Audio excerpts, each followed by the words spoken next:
The first rule of success is to have a vision.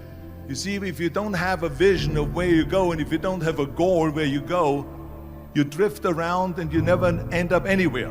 So I was very fortunate that I stumbled onto my vision. I mean, as you know, I was born in 1947 in Austria after the Second World War, and I didn't really like Austria when I grew up. I couldn't wait to get out of there. I couldn't see myself becoming a farmer or a worker in a factory or anything like that, even though my parents wanted me to stay there and have a normal life.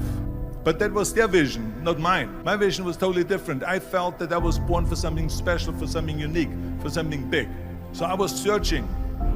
Then one day I went to school. I remember I was 11 years old, and they showed a documentary about America. And there they showed in this documentary the huge skyscrapers, the high-rises, the huge bridges, the 6-lane freeways, the huge cars with the wings sticking out, and all of this stuff. And I said to myself, that's where I want to be. I want to be in America. But now the question was just, how do you get to America? In those days, that was a very expensive trip. It's not like today. So again, I was very fortunate that one day after school, I walked by a store in Graz. So one day, they had jeans there, American jeans. And then they had the bull walker. And then they had an expander, and some barbells and some dumbbells and an exercise bench in the window. So I went inside and I looked around and I looked at this stuff, and then I saw a magazine. I saw a bodybuilding magazine that had Reg Park on the cover. Reg Park was then a 3-time Mr. Universe. And I saw him on the big screen as Hercules. And on the cover it said how Reg Park, Mr. Universe, became the Hercules star. That's what the cover story was all about. So I looked at the cover and I said to myself, I got to get this magazine. So I bought the magazine, I took it home, and I read it over and over from the front page to the back.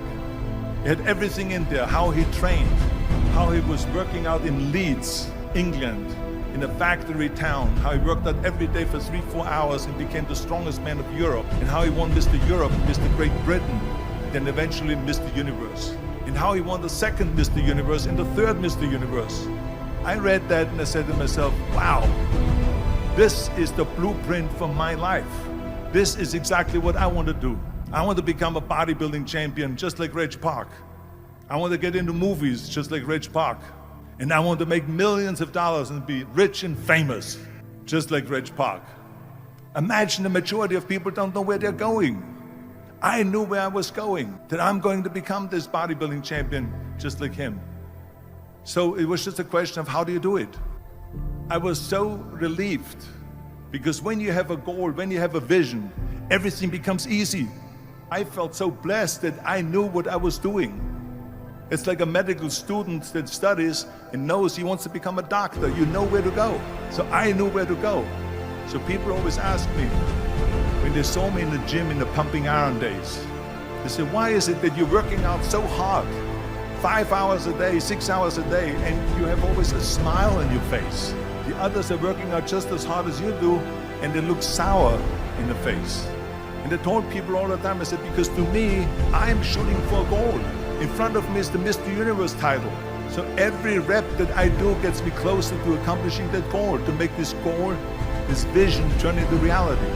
Every single set that I do, every repetition, every weight that I lift will get me a step closer to turn this goal into reality. So I couldn't wait to do another 500-pound squat. I couldn't wait to do another 500-pound bench press. I couldn't wait to do another 2,000 reps of sit-ups. I couldn't wait for the next exercise. I felt so great knowing where I was going, and I tell you, it worked. I mean, think about it. And at the end, I was just not visualizing just my exercise, but I was really lifting the trophy over my head. And at the age of 20, went to London and I won the Mr. Universe contest as the youngest Mr. Universe ever. And it was because I had a goal.